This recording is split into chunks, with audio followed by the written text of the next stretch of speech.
Assalamualaikum dan salam sejahtera. Saya Azila binti Muhammad Fihi bernombor matrikulasi 87081054444001 dan saya merupakan pelajar semester 5 bagi ijazah pengurusan dengan kepujian di OUM Shah Alam Learning Center. Dan tujuan video pembentangan ini diadakan adalah untuk melengkapkan tugasan saya bagi subjek ABC C1103 pengenalan kepada komunikasi. Komunikasi mungkin satu perkara yang kita rasa ia mudah, tetapi komunikasi merupakan satu subjek yang sangat kompleks. Penghantaran mesej daripada penghantar kepada penerima boleh dipengaruhi oleh pelbagai perkara, dan perkara tersebut termasuklah emosi kita, situasi budaya, media yang digunakan untuk berkomunikasi dan juga lokasi kita. Baiklah, izinkan saya meneruskan pembentangan dengan membincangkan topik pertama kita, iaitu apakah kesan teknologi terhadap komunikasi. Teknologi maklumat dan komunikasi telah memberi impak yang signifikan terhadap kehidupan kita dalam masa kini. Terdapat banyak kebaikan yang telah dihasilkan oleh teknologi ini seperti mempercepatkan proses komunikasi, memudahkan akses kepada maklumat dan memperkukuh hubungan antara manusia di seluruh dunia. Walau bagaimanapun, terdapat juga kesan negatif yang perlu kita ambil kira dan kita selesaikan.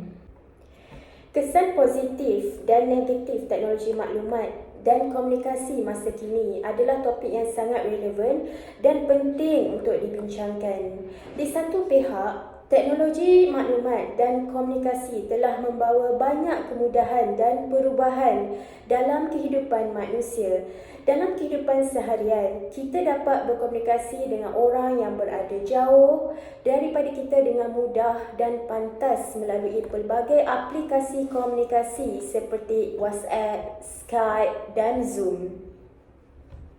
Hal ini telah mempercepatkan proses komunikasi, meningkatkan produktiviti dan memudahkan aktiviti harian kita. Di samping itu, teknologi maklumat dan komunikasi telah memudahkan akses kepada maklumat. Kita dapat mencari maklumat dengan mudah melalui pelbagai platform seperti laman web dan aplikasi. Teknologi ini juga memungkinkan kita untuk mengakses maklumat pada bila-bila masa dan di mana-mana sahaja. Walau bagaimanapun, terdapat juga kesan negatif teknologi maklumat dan komunikasi yang perlu kita ambil kira dan selesaikan. Salah satu kesan negatif adalah terjadinya fenomena cyberbullying dan kebocoran maklumat. Fenomena ini terjadi akibat penggunaan teknologi maklumat dan komunikasi yang tidak bertanggungjawab.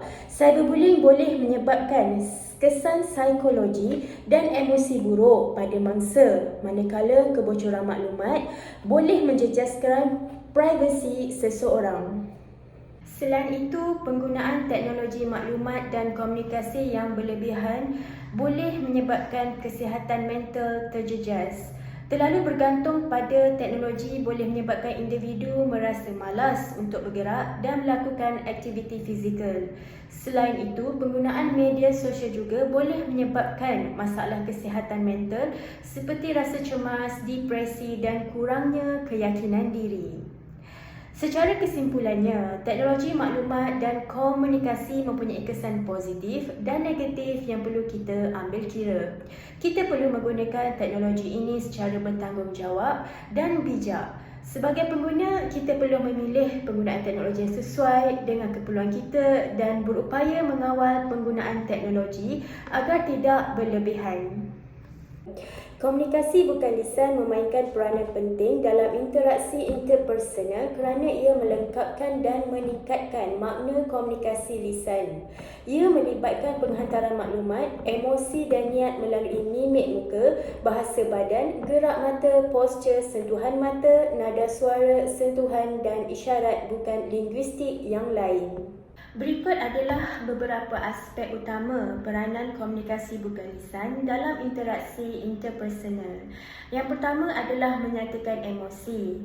Petunjuk bukan lisan sering menyampaikan emosi dengan lebih berkesan daripada perkataan sahaja. Sebagai contoh, senyuman boleh menunjukkan kegembiraan, manakala muka berkerut mungkin menandakan kesedihan. Dan seterusnya adalah untuk menambah mesej verbal. Isyarat bukan lisan boleh menambah lapisan makna pada perkataan yang dituturkan. Contohnya, menganggukkan kepala sambil berkata ya, menguatkan persetujuan dan menggelengkan kepala sambil berkata tidak, menguatkan ketidaksetujuan. Petunjuk bukan lisan membantu menekankan atau menjelaskan mesej yang dimaksudkan, mengurangkan kemungkinan salah komunikasi. Tujuan seterusnya adalah untuk menyampaikan sikap dan niat. Orang sering menggunakan isyarat bukan lisan untuk menyampaikan sikap dan niat mereka. Contohnya, bersandar ke hadapan dan mengekalkan hubungan mata boleh menunjukkan minat dan penglibatan, manakala menyilang tangan mungkin menunjukkan pertahanan atau penentangan. Secara ringkasnya, komunikasi bukan lisan adalah aspek asas interaksi interpersonal.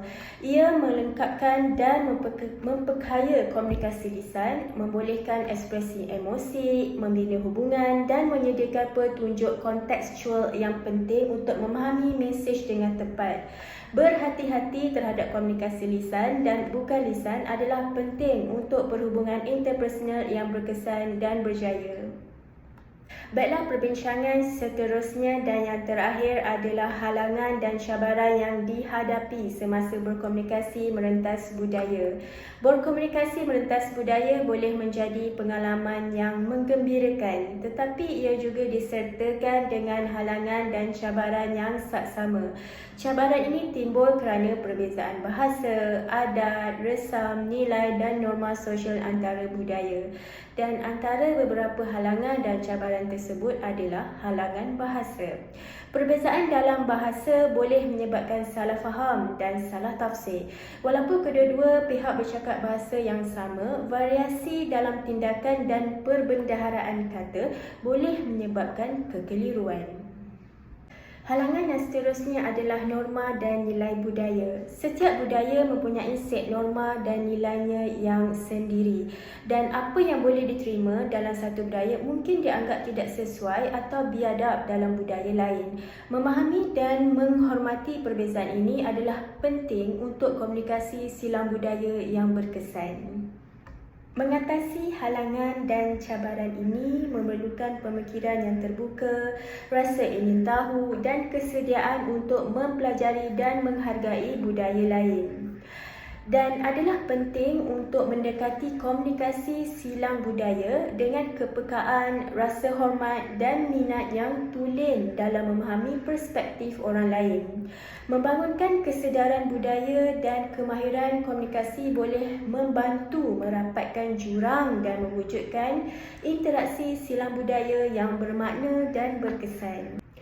Maka dengan ini berakhirlah pembentangan saya untuk kali ini. Sebelum itu, ingin saya tegaskan di sini bahawa komunikasi adalah aspek yang amat diperlukan dalam kehidupan manusia, memudahkan interaksi sosial, pertukaran pengetahuan dan kemajuan. Menekankan kejelasan, empati dan pendengaran aktif boleh mengukuhkan hubungan dan membawa kepada interaksi yang lebih harmoni dan produktif. Sambil kita terus berkembang dan menyesuaikan diri dalam dunia yang kita sentiasa berubah, menguasai seni komunikasi akan kekal sebagai kemahiran abadi dan tidak ternilai. Sekian, terima kasih.